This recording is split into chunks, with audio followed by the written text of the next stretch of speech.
Sound check.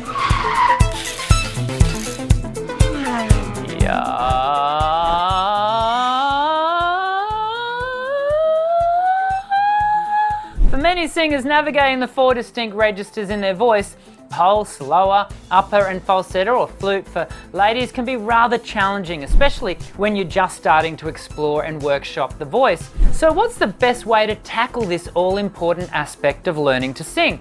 Well, there are a few ways to approach this area of vocal development, but personally, I like to have my singing students workshop the individual registers in isolation first.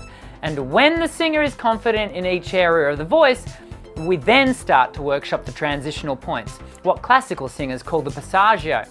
Now, moving smoothly between registers can be rather tricky at first for some, but I have found that the going is made all the easier when each register is individually comfortable.